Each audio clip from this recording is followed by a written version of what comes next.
باللہ من الشیطان الرجیم بسم اللہ الرحمن الرحیم السلام علیکم ورحمۃ اللہ وبرکاتہ۔ پیاری پانچویں جماعت کے طلباء و طالبات، میں آپ کا استاد فاروق احمد۔ ہمارا ٹاپک ہے دا مین ہو امپاورڈ دا بلائنڈ، یہ ہم پڑھ رہے ہیں۔ آج ہمارا چوتھا کلاس ہے، اس کا چوتھا لیکچر ہے۔ سب سے پہلے میں کچھ امپورٹنٹ جو پچھلے والے ڈسکس کیے ہیں اس کے بارے میں، لوئس برائیلی، اس ٹاپک کے بارے میں، اس کے بارے میں آپ کو تھوڑا بہت ریپیٹ کر رہا ہوں۔ لوئس برائیلی جو ہے ایک چھوٹا سا بچہ تھا جو ایک پیرس شہر کے جو فرانس میں ہے، کوفرے اس کے گاؤں کا نام تھا۔ 1809 میں اس نے جنم لیا اور اپنے باپ کے ساتھ، جو اس کا باپ منظور برائیلی تھا، ہارنس اور سیڈلز کا کام کر رہا تھا، بنا رہا تھا۔ تو ایک دن لوئس اس کے ساتھ بیٹھا ہوا تھا، کچھ چیزیں اس کو اٹھانے میں مدد کر رہا تھا۔ تو اس نے ایک آل اٹھایا، جیسے وہ بینڈ ڈاؤن ہوتا ہے، نیچے جھکتا ہے، تو اس کی آنکھیں زخمی ہو جاتی ہیں اور اس کی بینائی چلی جاتی ہے۔ اس کے بعد میں جو اس دنوں یورپ میں جو حال تھا، ایسے جو اندھے ہوتے تھے ان کو بھیک مانگنے کی ٹریننگ دی جاتی تھی۔ تو لوئس برائیلی کا جو باپ تھا، منظور برائیلی، اب وہ بہت ہی پچھتا رہا ہے، کیونکہ اس کے ہاتھوں سے وہ سمجھتا ہے حادثہ ہو گیا ہے اس کے بچے کے ساتھ۔ تو لوئس بھی اب مشہور ہونے لگا، کیونکہ لوئس جہاں سے بھی چلتا تھا سب کو پتہ چلتا تھا، کیونکہ لوئس اپنے ہاتھ میں ایک چھڑی لیتا تھا اور چلتا تھا۔ تو اس کے ٹیپس جو اسمال ساؤنڈز اس سے بنتی تھی، لو ساؤنڈز، تو سب کہتے تھے کہ دیکھو لوئس جا رہا تھا۔ اس طرح سے لوئس نے چلنا سیکھا، اس سٹک کے ذریعے جو کین اٹھا رہا تھا یہ اپنے ہاتھ میں۔ تو یہ ٹیپس کاؤنٹ کر رہا تھا، کس جگہ تک کتنے ٹیپس کرتا تھا اس کین کے ساتھ۔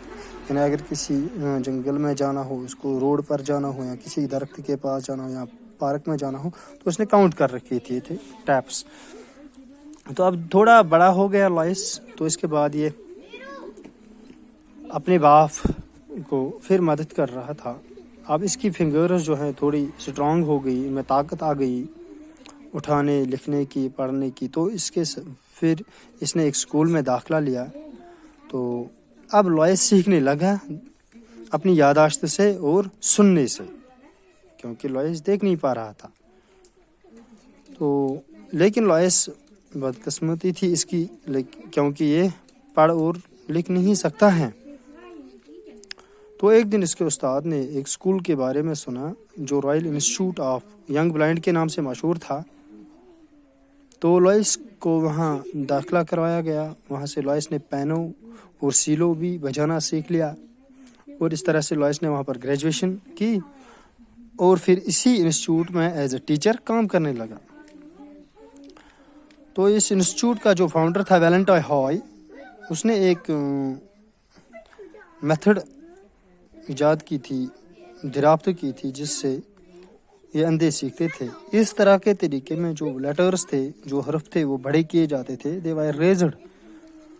تو پھر اس کو یہ اپنی اندھا جو تھا اپنی انگلیوں سے ٹریس کرتا تھا، اپنی انگلیوں سے اس کی شیپ کو جا کے ٹریس کرتا تھا، اوور اینڈ اوور، تو اگین اینڈ اگین، تو یہ پڑھنا سیکھ لیتا تھا۔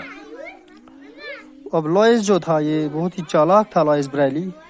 تو اس کو یہ طریقہ بہت اچھا نہیں لگا، تو کیونکہ اس میں بڑے بڑے حروف تھے، بڑی بڑی زیادہ محنت لگتی تھی، اور خرچہ بھی زیادہ پڑ رہا تھا۔ تو اس نے وہ سوچ رہا تھا کہ کوئی ایسا طریقہ آ جائے جس سے آسانی سے سیکھا جا سکتا ہے، جس میں اور خرچہ بھی جس میں کم لگ سکتا۔ ایک دن لوئس برائیلی نے سنا، اس کا دوست اخبار پڑھ رہا تھا، وہ اس میں نیپولین آرمی کے بارے میں پڑھ رہا تھا، جس میں ایک آرٹیکل آیا تھا، اس میں سگنل کوڈ کے بارے میں لکھا گیا تھا۔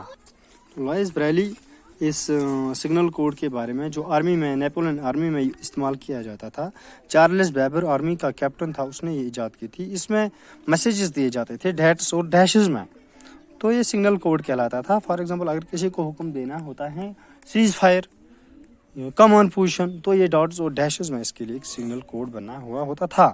تو جس طرح سے دوسرے لوگ اس کو اندھیرے میں بھی پڑھ سکتے تھے، دیکھ سکتے تھے، سمجھ سکتے تھے۔ تو لوئس بہت خوش ہوا، اس نے اس پر کام کرنا سیکھ لیا، اور اس پر اس نے combination of letters, combination of dots, اور ہر ایک الفابیٹ جو ہے ہر ایک لیٹر کے لیے یہاں پر آپ دیکھ سکتے ہیں پکچر میں یہ سگنل کوڈز میں یہ اس میں میسیجز لکھی جاتی ہیں، لیٹرز کے لیے الگ الگ لیٹرز کے لیے الگ الگ ڈیشز اور ڈاٹز یوز کیے جاتے تھے.